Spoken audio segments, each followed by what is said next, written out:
All the way from Canada, Professor and science researcher Ian Juby. Professor? Yes, this is just plain old Ian Juby, but I have no idea why he's suddenly risen through the ranks of academia. Some of you may remember him as the former coveted Golden Crocoduck nominee who went postal in a rowing boat. Over your lifetime, you'll accumulate a few errors in your DNA. Yeah, he's got a gun. Juby is back once again, taking another shot at the coveted award. Someone nominated this video, which has Juby talking to Carl Bau about dinosaur eggs. This is a replica of an oviraptor egg nest. This is what the dinosaurs want to do. Yes. All right. So Well that's what stated. they want to do. Well stated. What do we actually find in the fossil record? We find a number of very radical things. For example, this comes from the Two Medicine Formation in Montana. Again, a replica. It was in green-gray mudstone. And again, apparently this dinosaur laid them in twos, but apparently laid the eggs on the run.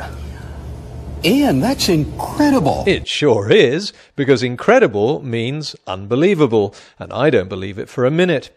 In what spiritually induced hallucination did a dinosaur on the run lay eggs in neat rows like this? Juby goes on to conclude, of course, that this is evidence of the biblical flood. To test his hypothesis, I decided to devise an experiment to see what might happen when dinosaurs lay eggs while running for their lives. Of course, there are no dinosaurs around today, but chickens are descended from small running dinosaurs and mimic them rather well. So I decided to scare some chickens just as they were about to lay their eggs by emptying a tank of water to imitate the global flood. Now, when I started this experiment, I did expect it to fail spectacularly, but what actually happened astonished me. Now, it's not often a creationist gets something right, but I must admit that the experiment clearly supports Juby's hypothesis. Let's roll the tape.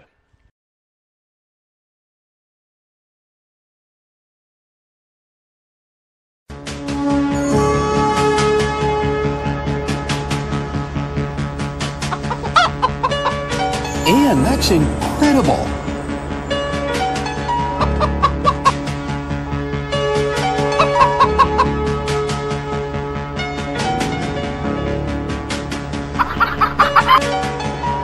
Ian, that's incredible.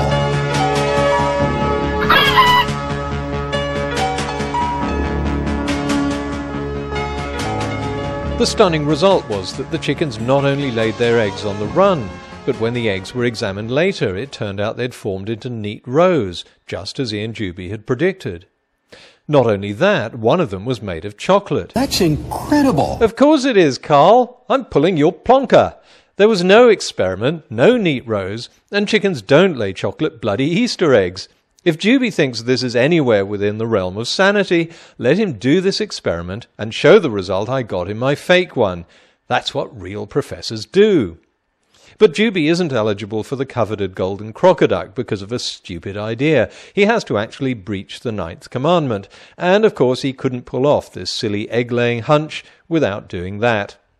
Juby starts off by showing us an oviraptor nest and saying that oviraptors like to lay their eggs in a circular fashion. Yes, that's what paleontologists have discovered. Then he claims another set of eggs should have been laid in the same way because they were laid by the same type of dinosaur. But they weren't.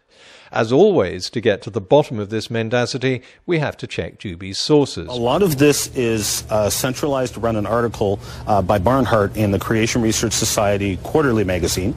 He did an excellent article, multiple pages, examining dinosaur egg nests. But Barnhart doesn't say the elongated nests were made by an oviraptor at all. He cites a 1994 book containing a chapter by Moritella, who in turn cites a 1987 paper by Horner, who described these eggs, and all three attribute the elongated nest to a different type of dinosaur, the Troodon. This isn't just a minor issue of classification. These are two completely different dinosaurs. The Troodon nest is from Montana, but the oviraptor nest comes from Mongolia. The two species lived on completely opposite sides of the world. So not only is Ian Juby's idea completely idiotic, it's not even based on a proper reading of his sources.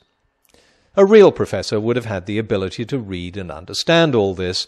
But of course Juby isn't a professor. He's called that because there's a dearth of scientifically qualified creationists, so they like to create titles for themselves. And if anyone is suspicious of Juby's fake qualifications, Juby has a backup. And this audience should know that your IQ is off the chart, and we appreciate that. Yes, he may not be qualified, but he's smarter than you, which means he knows a lot more about dinosaurs running away from a global flood and laying eggs in 2 neat rows than you do. So there.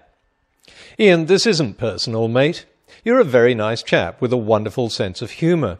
But if you want to preach what you believe to be the truth, why do you have to change the facts in order to do it? Well, I guess if you didn't change the name of the dinosaur given in the scientific literature, then there'd be no puzzle and no need to invent even the most tenuous link to a global flood. People would think your eggs on the run story was just chicken poop and laugh at it. I'd hate to see that happen.